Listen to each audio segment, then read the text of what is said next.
Welcome to Watch the Fight Boxing Talk. This video is about my thoughts and analysis of various things related to Spence Crawford now that the first battle is in the books. Quick disclaimer, y'all do me a favor. Send all of the Spence detractors my way, please. They're all over social media looking for problems, even though I've seen a lot of Spence fans give Bud his credit and show Bud respect. First and foremost, shoutouts to Terrence Crawford for a spectacular performance and winning his 40th fight fair and square. Crawford was in top form, and I love that he maintained the high-level Crawford that we all know and love and expect. Crawford deserves all the praise and attention right now because he worked hard and did what he was supposed to do. I absolutely love his professionalism, meaning that he always makes weight, always trains hard, always stays disciplined, and he embraces both the good and the bad that comes with this profession, and he never folds under pressure. His professionalism is very admirable to me. Congratulations, Crawford. I'm extremely proud of you.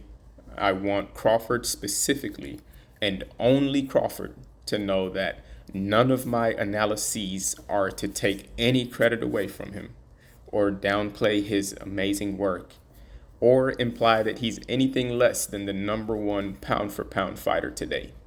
Regardless of Spence being my favorite active boxer, I honestly think Crawford is currently #1. He's the best, and he deserves his spot at the top of the game. I have absolutely no problem with that, and I've been saying all along that Crawford is a threat to Spence, and we now know without a doubt that that's not an overstatement or an overestimation. And I am a fan of Bud too.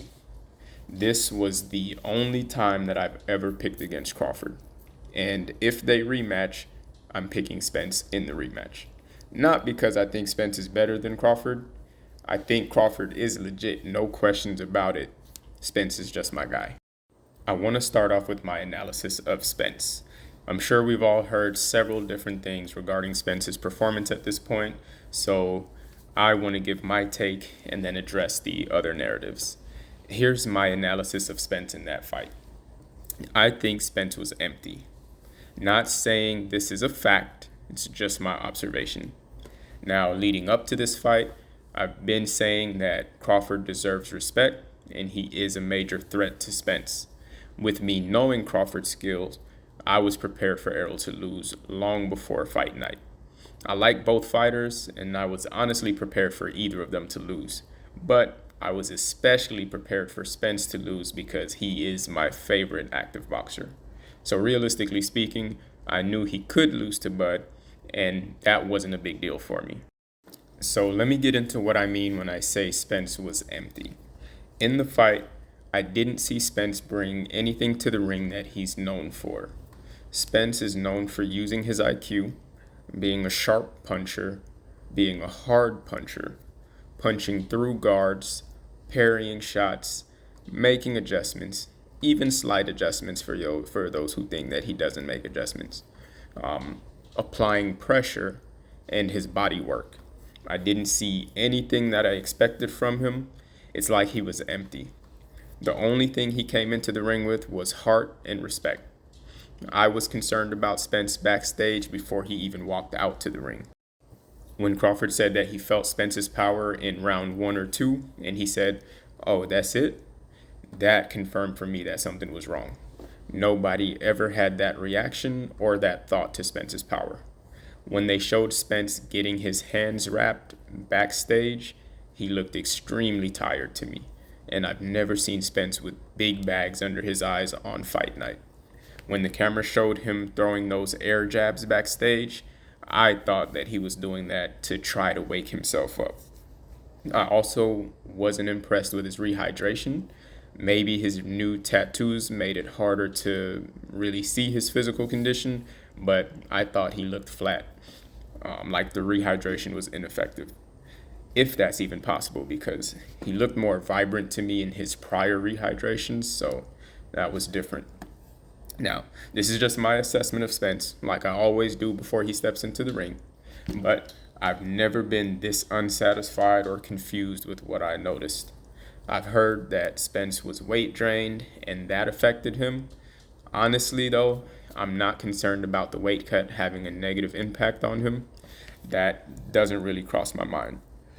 My two main concerns were his rest and his fight camp. I'm very skeptical of Spence's fight camp for this fight. I didn't like the fact that he didn't go back to his people that he always had success with. I didn't like the fact that he used a different nutritionist. Now, I may be just nitpicking, but once the fight was made back in May, I wanted Spence to hire Anthony Presley again. Anthony was Spence's nutritionist for his Ugas fight camp. I was very impressed with how Spence looked during that fight camp, and I loved how energized and full he looked after rehydration. I was so impressed with Spence's last fight camp that as soon as SpenceCrawford was announced in late May, I asked Anthony on Instagram if he was working with Spence for this fight camp, and he said that he didn't know. He hadn't heard anything from Spence yet.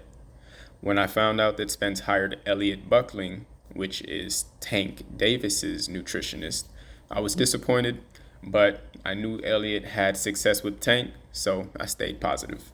But I definitely wanted Presley back in the mix, and it didn't make sense to me why Spence would switch that nutritionist after such great results.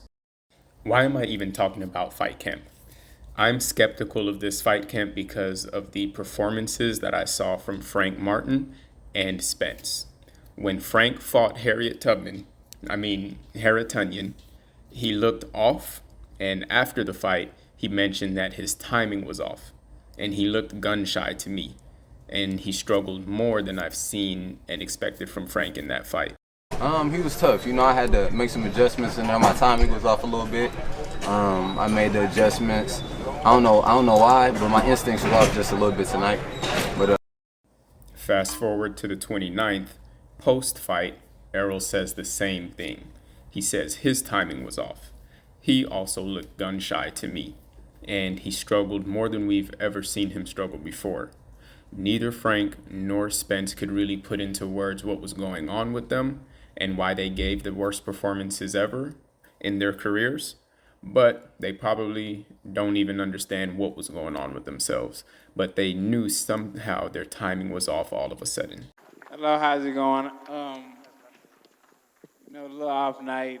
The better man won tonight. Not here to make any excuses. Definitely did the same. My time was off, and I couldn't capitalize on a couple of things, and his time was a lot better than mine tonight. That's the elephant in the room for me of why I'm skeptical about this fight camp, because I think they both use the same nutritionist, and I know they both use the same strength and conditioning facility, which leads into my second concern with this fight camp. I wanted Spence to work with Blu-ray for his strength and conditioning. I think Blu-ray is the best strength and conditioning coach that Spence ever worked with. When I found out Spence was using Sanders Fit, I was disappointed because, again, you've had such tremendous success with your original team. Why change that if it isn't broken? Blu-ray understands how to get the best and strongest version of Spence, and he had their regimen figured out to the T and broke it down like a science. But again, I didn't sweat it. Even though I wanted to make a video about that, I left it alone. This is why I don't feel like the weight cut was a big deal, in my opinion at least. I am more skeptical of the fight camp overall. I don't want to blame Elliot or Sanders, but I think using brand new people all of a sudden is very risky, and it's unnecessary. They just don't know you like your OG squad knows you, so it doesn't make sense to start fresh on your last battle of 147, especially one of this magnitude. And that's something I respect about Crawford. Regardless of how his team looks or what people think, he keeps the same team because there's always been proven success. If it ain't broke, why fix it? I've heard rumors about many things being done differently in this fight camp, but it's all alleged so far, so I won't even mention those things. but I am very skeptical about the fight camp itself. I didn't have a good feeling about it when I learned about it a few months back, and I still don't. I just didn't see the reason to use a new nutritionist or conditioning coach. I'm hoping there was a good reason for it, but I personally found that unnecessary. But those are the two things that I have a problem with, fight camp, and Spence seemed very unrested. Some people said he looked high or looked like he was crying, but the weight cut didn't strike me as the big deal. As it relates to the weight cut, Spence mentioned that it is hard for him to make the weight, and it's been hard for a long time now. I really think this is why he was adamant about fighting Crawford and no one else.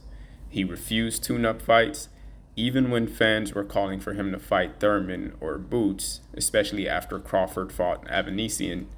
I think Spence didn't want to risk losing the belts to anyone but Crawford because he already knew how risky the fight at 147 would be for him, and he probably considered that the end of the road at 147. He basically handpicked Crawford to pass the belts to because Crawford was the only risk he was happy to take at 147. If he lost, he wanted it to be to someone worthy and someone he could sleep well knowing that he lost to. It's obvious to me that he knew he was done with 147, and for good reason. And that's probably why he's urging for the rematch at 154, because 147 is just unrealistic at this point for him. Also, probably why he didn't speak much. He simply said the better man won. I'd say he knew it was very likely he would lose because it seemed he was going to sit out until he got Crawford at 147. I've heard rumors of Crawford wearing loaded gloves or enhancing his performance illegally. I just want to kill all that noise right now.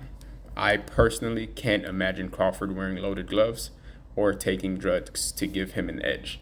That's nonsense, and they'd have to show overwhelming proof for me to believe that for a second. Now let me address the Spence detractors. I mentioned to send them all my way because I've seen a lot of Spence fans give Bud credit and respect, and they've accepted the backlash that they got for choosing Spence. I'm not going to be one of those Spence fans that let detractors harass you just because. Even with Spence fans acknowledging Bud as the best, there's still parasites roaming around social media wanting to bully Spence fans. So y'all send them to me, please. I'm not going to refer to the Spence detractors as Bud fans because I've seen a good amount of Bud fans show Spence respect, and they've been respectful overall. Shout out to Boxing Wave specifically. He's one of the Crawford fans that I heard consistently pick Bud, and he gave logical reasons as to why, and he's never disrespected Spence that I've heard. There's a few more Crawford fans that have been honest and respectful, so I won't refer to these trolls as Bud fans. That would be an insult to the real Crawford fans that have respect and humility. Plus, I'm a fan of Crawford too. The Spence haters, though, they are dishonest and they'd like to bully Spence fans, and they give Crawford a bad rep. They are the reason why Crawford gets so much critique and disrespect. They are Crawford's worst enemy. A lot of them are dishonest, and it's a waste of time and energy to argue with them, really. They're going throughout social media commenting that Spence fans are making excuses, and that's not true. A fan of Spence that gives their honest analysis of their fighter's performance, all while accepting Spence's loss to Crawford and acknowledging Crawford as the best, is not an excuse. They are going around looking for Spence fans to troll. The interesting thing is that you will find whatever you're looking for. So if they go online looking for so-called excuses, they will find them. So what's so shocking? With Spence losing to the winner, there should be a lot more fun happening on the winning side. Yet they're busy giving attention to Spence when they should be celebrating their winner. I'm just curious if it's still that boring on the winning side that they have to go looking for trouble. In my personal assessment, Spence was off that night. I saw exactly what I expected from Crawford. He did what he always does. I actually think we saw the best version of Crawford ever. and I was impressed at his performance. Round of applause for Crawford. Truly magnificent work. I also think we saw the worst version of Spence ever. The version of Spence that fought Crawford would have lost to Ugas, Porter, both Garcias, and everyone else he beat. That Spence would have lost to Avanesian, Mean Machine, Brook, Indongo, Peterson, Regis Prograis, Naoya Inoue, Frank Martin, Devin Haney, Tank, Ryan Garcia, and the list goes on. I can't see that version of Spence beating anybody. And his past opponents were probably jealous watching that fight. They were probably wondering why they didn't get that version of Spence. They probably felt some type of way. Again, saying Spence looked off is not an excuse, nor is it taking anything away from Crawford. It's just an honest assessment from his fans, and we've always assessed his performances. Spence's detractors aren't honest enough to admit he wasn't his best that night. And we really don't need anyone to say it because it was clear as day. We all know how our fighter fights, and if a majority of us are saying that was sketchy, then nothing more needs to be said. I picked Spence to win, and if I saw Crawford step into the ring looking exhausted and saw that he didn't have his speed or his IQ or his countering ability or he looked sluggish, I would call for a rematch because I know how Crawford fights, and I would be honest enough to say Crawford was off, and I want them to run it again because I know Crawford is better than that. So many of those detractors have been starving for a big name under their belt that they aren't honest. But kudos to Bud nonetheless. I mentioned in a previous video that it is important to evaluate the version of a fighter in the ring because if you remember Larry Holmes versus Muhammad Ali, Larry Holmes got the win over the big name, but the fighter was very different. Again, not discrediting Bud because none of that is his problem or his concern or his business.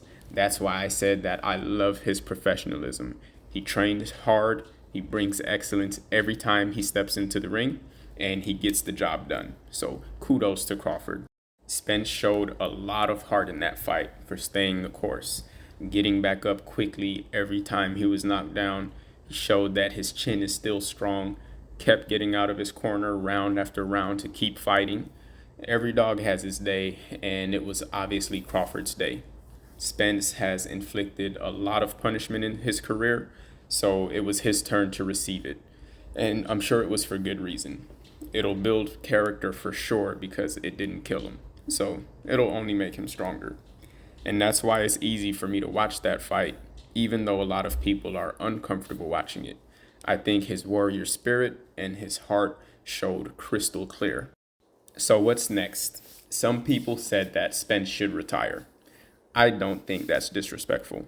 I think it's out of concern for his health and his safety, so I understand. I just want to see how Spence performs in his next fight, whether it's against Crawford or someone else at 154.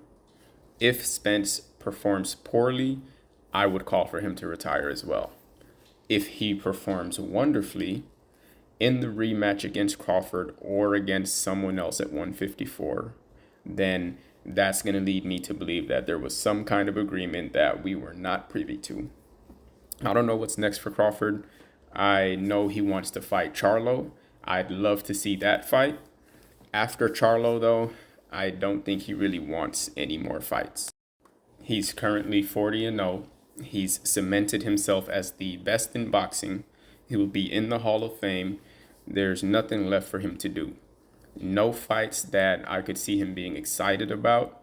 I don't think he wants to prove anything else. I think Crawford will retire soon because I knew he only wanted Spence and Charlo. I don't think he cares about anyone else.